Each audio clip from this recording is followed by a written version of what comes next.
Hey everyone, Jordan Jeske here. Today I want to talk about hip hinging. This is probably one of the #1 movement patterns in the gym that people have a hard time with.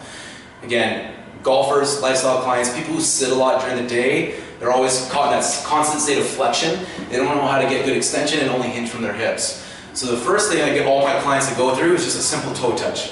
And it's not necessarily seeing how flexible their hamstrings are, but how well they can hinge from their hips. So I turn to my side, if I touch my toes, I want to hip hinge, drop down, and back up. I don't want to round from my back, bend my knees. Now some people are going to have tight hamstrings, and there's some ways of being able to loosen some of that up. But again, straight down, there's that posterior weight shift that we want when we hinge from our hips and not just lunge over, okay? So first thing I like to do is I'll usually do 5 toe touches, down and up, stand up nice and tall. Then I'm going to grab something that I can stick my toes up onto, okay? I want to raise my toes nice and high. You may feel like you're losing your balance. And then from here, I want to touch my toes as well. And I'll probably do like 6 to 8 of those. Once I'm done there, I'm going to go heels up. Drop down. And now this one, if you start to round forward and don't posterior weight shift, you're just going to fall off and lose your balance. Okay, so again, 6 to 8 of those. When you go back to your feet, you should notice yourself being able to get even fuller. If I did all of mine, I'd probably get my hands pretty close to the ground. Okay, so that's going to be #1. Sometimes I can clear some of that up. Sometimes we have to go into some other moves. What I want to go through next is if you grab a PVC pipe or something, or even a golf club or a broomstick, what I want you to do is I want you to bring this right behind your back. You're going to make sure that's contacting with your tailbone, your shoulders, and the back of your head. And then from here, I just want you to lean over. Now most people may immediately go here. So if that stick comes off, obviously we're not hip hinging. We're bending our knees, rounding our back. I want to keep that tight. Don't worry too much if there's too much of an arch here. I just want to see what kind of movement we have. Can we hinge from our hips?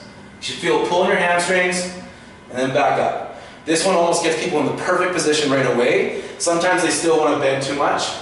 Okay, again, if somebody's going through deadlifts, a lot of times I see people's first deadlifts are this. I want to be here. So that's an immediate drop down versus pushing that butt back. Okay, if that's still pretty tough for somebody, I'm going to get somebody on their knees here.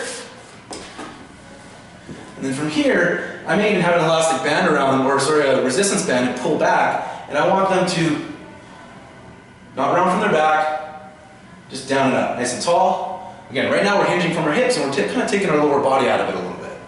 Okay, that's another really good one as well to practice.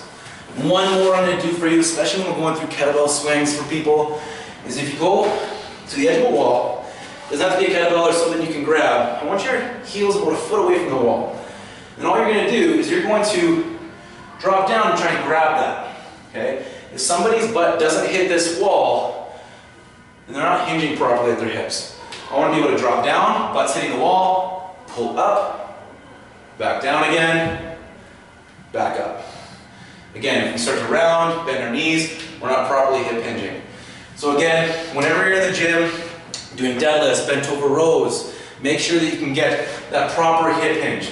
If you have a hard time doing that, especially if you're doing some rowing exercises, then what you can do is you can grab this and support yourself. So if you're doing 1-arm rows or even with 2 dumbbells, and you start to feel like you round over, bend your knees, I'm going to support myself here. Now that's going to take some of my core out of it. Support my back, now I have a nice straight back, bend the knees. Now you can row, keeping, again, a nice straight back, a little bit of a hip hinge there as well as we go through and straighten your butt. Okay, give some of those a shot. Next time you're in the gym, DM me if you have any questions. Thanks a lot, guys.